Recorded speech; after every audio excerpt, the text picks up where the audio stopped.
Hello guys! Kumusta po? Magbabalik po ako sa Axie TV.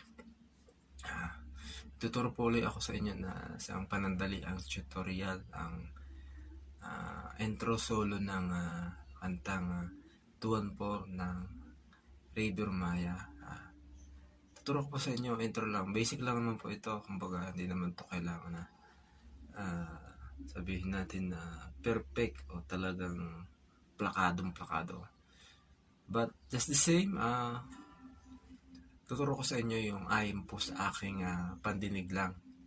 So, ngayon bago tayo magsimula, ang gawin natin, ang gawin nyo po ay mag-subscribe po kayo. Tapos yung ating notification bell para i-all nyo po para ma-update kayo kapag may bagong upload. So, sa mga bago dyan, tuloy lang po kayo. Manood kayo at gagawin natin sa aba at tulong ng Diyos na ituturo ko sa inyo yung mga konti kong nalalaman. Share lang naman po ang buhay natin. Kailangan mag-share tayo sa ating kapwa. So, simulan na po natin. Tingnan nyo po kung saan pumapatak yung slide. Dito po siya Tapos yung sunod dito. Tapos yung last dito.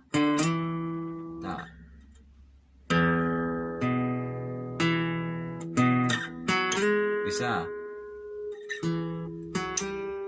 Dalawa.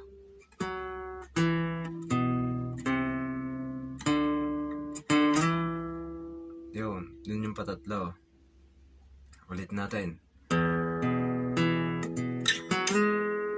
Isa. Dalawa.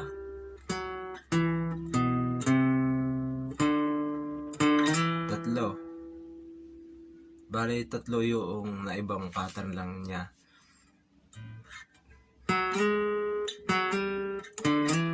Yun yung gumagamit lang siya ng slide.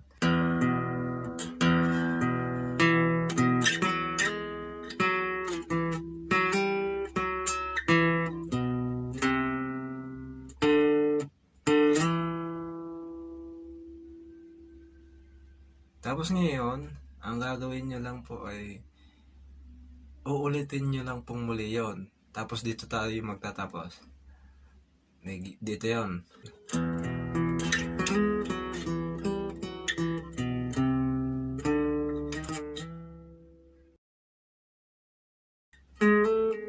Ngayon dito siya, hammer on and pull off. Tapos dito, hammer on and pull ups ulit. Dito sa hammer on and pull ups dito sa D string ng 6th fret. Buhat sa 6th fret. Tapos dito naman sa A string, hammer on dun sa 9th fret ng A string. Tapos pull ups.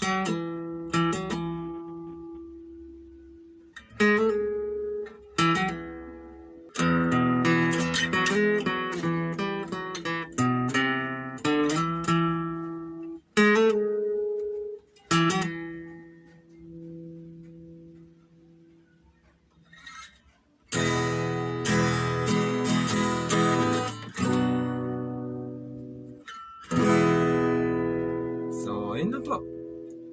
Ando na. Kuha nyo na. Pwede na tumugtog.